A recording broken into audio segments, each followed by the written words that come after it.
Halo sahabat cerdas, Assalamualaikum warahmatullahi wabarakatuh. Pada kesempatan kali ini, kita akan belajar pada tema 2, udara bersih bagi kesehatan. Subtema 1, cara tubuh mengolah udara bersih, dan kita sampai pada pembelajaran pertama. Sahabat cerdas, sebelum kita mulai pembelajaran kita, jangan lupa untuk berdoa terlebih dahulu.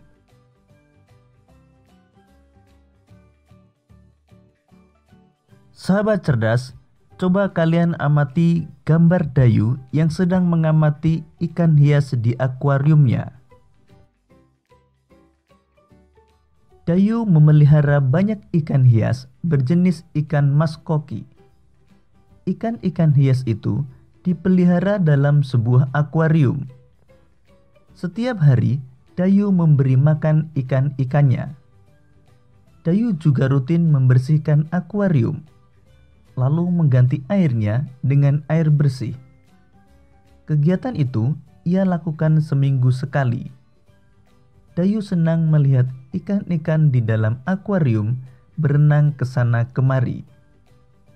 Dayu memperhatikan saat mulut ikan-ikan itu terbuka dan menutup. Seolah-olah ikan-ikan itu selalu menelan air. Dayu bertanya-tanya, apa yang dilakukan ikan-ikan itu?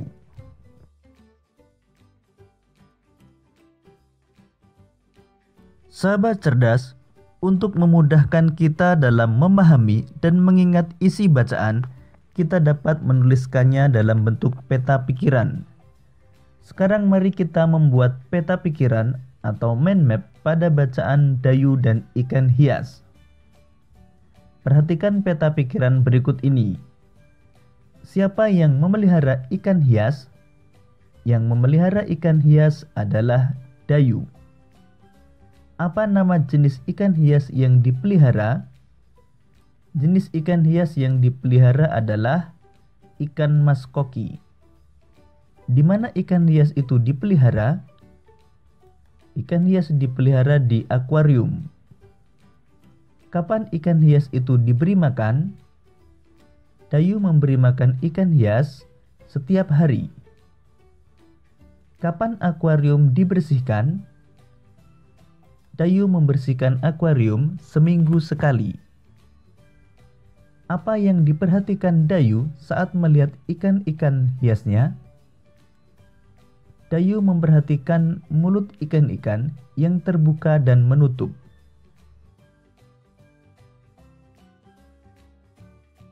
Sahabat cerdas, kita telah membuat peta pikiran dari sebuah bacaan.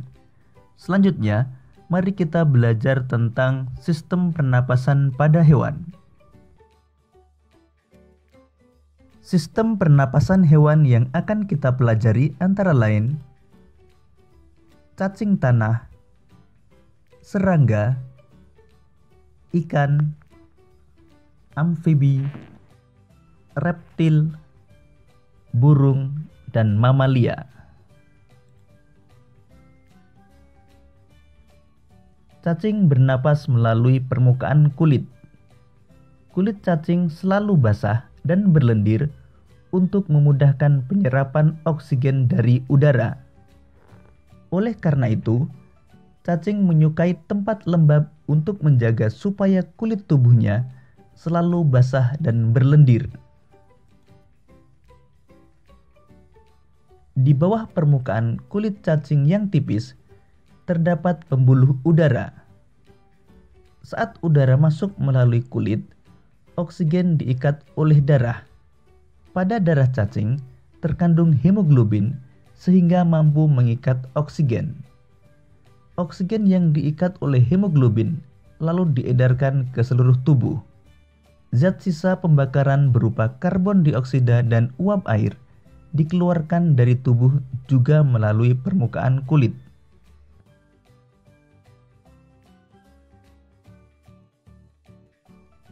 Alat pernapasan serangga berupa trakea, yaitu sistem tabung yang memiliki banyak percabangan di dalam tubuh.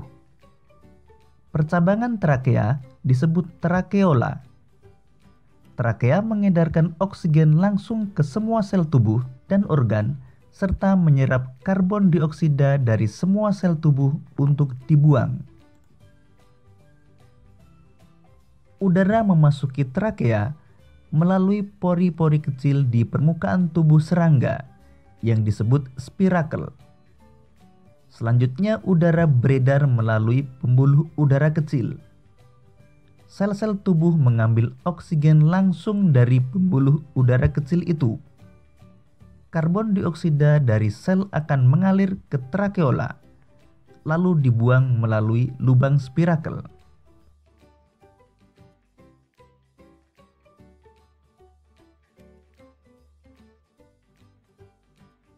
Ikan bernapas dengan organ khusus mirip saringan yang disebut insang.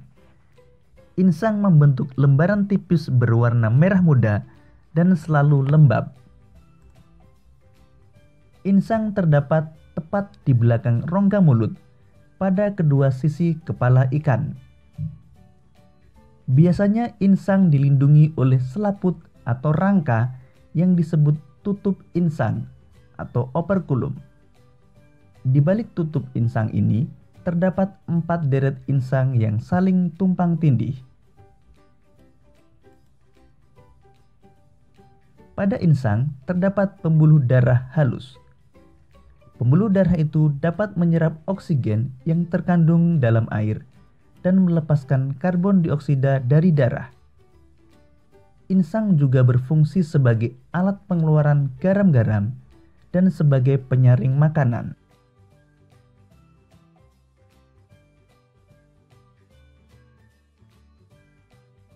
Proses pernapasan ikan terjadi dengan cara membuka dan menutupnya mulut bergantian dengan membuka dan menutupnya insang.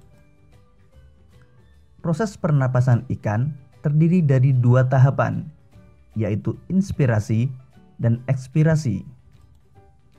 Pada tahap inspirasi, mulut ikan membuka dan tutup insang menutup, sehingga air masuk ke dalam rongga mulut. Sedangkan pada tahap ekspirasi, mulut ikan menutup dan tutup insang membuka, sehingga air mengalir keluar dan terjadi pertukaran gas.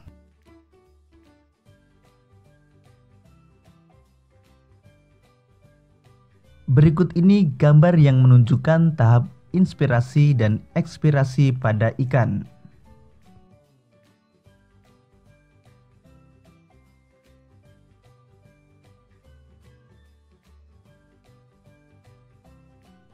Hewan amfibi adalah hewan yang dapat hidup di darat dan di air. Salah satu contoh hewan amfibi adalah katak. Saat masih berupa kecebong atau berudu, katak hidup di dalam air dan bernapas menggunakan insang. Insang kecebong terletak di luar tubuhnya dan terdiri atas lembaran-lembaran kulit halus mengandung kapiler darah. Setelah menjadi katak muda, insang mulai menyusut dan paru-paru mulai berfungsi. Katak muda pun tumbuh menjadi katak dewasa. Katak dewasa bernapas menggunakan paru-paru dan permukaan kulit. Permukaan kulit katak yang selalu basah memudahkan dalam penyerapan oksigen dari udara.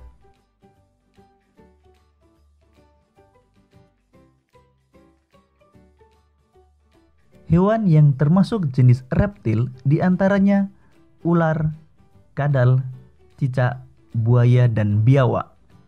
Reptil bernapas menggunakan paru-paru. Udara masuk melalui hidung, lalu ke batang tenggorokan, lalu ke paru-paru. Paru-paru reptil terletak di dalam rongga dada dan dilindungi oleh tulang rusuk. Pada reptil yang sering berkubang di air seperti buaya, lubang hidungnya dapat ditutup selama menyelam. Dengan begitu, air tidak akan masuk ke dalam paru-paru.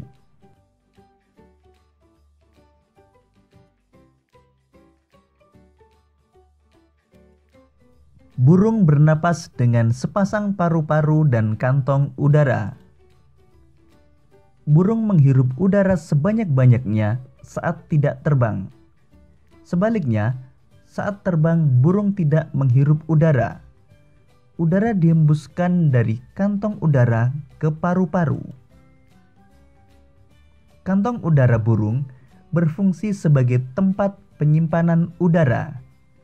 Saat tidak terbang, burung menghirup udara sebanyak-banyaknya. Udara yang dihirup itu kemudian disimpan dalam kantong udara. Saat terbang, burung tidak menghirup udara, melainkan mengambil dari kantong udara.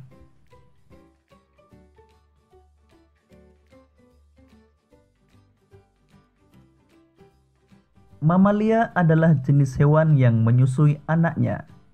Ada dua jenis mamalia, yaitu mamalia darat dan mamalia air. Mamalia darat misalnya kambing, sapi, kerbau, dan kuda. Mamalia air misalnya paus, duyung, dan lumba-lumba. Mamalia bernapas menggunakan paru-paru. Alat pernapasan mamalia darat terdiri atas hidung, pangkal tenggorok, batang tenggorok, dan paru-paru. Pada mamalia air, hidungnya dilengkapi dengan katup. Saat mamalia tersebut menyelam, katup akan menutup. Sebaliknya, saat mamalia tersebut muncul ke permukaan air, katup terbuka. Saat itulah mamalia air tersebut akan menghirup oksigen serta mengeluarkan karbon dioksida dan uap air. Demikian tadi sahabat cerdas pembelajaran kita pada tema 2, subtema 1, dan pembelajaran pertama. Untuk menguji pemahamanmu, kamu dapat mengerjakan latihan soal yang terdapat pada deskripsi video ini. Sampai jumpa pada pembelajaran berikutnya. Tetap semangat dan selamat belajar.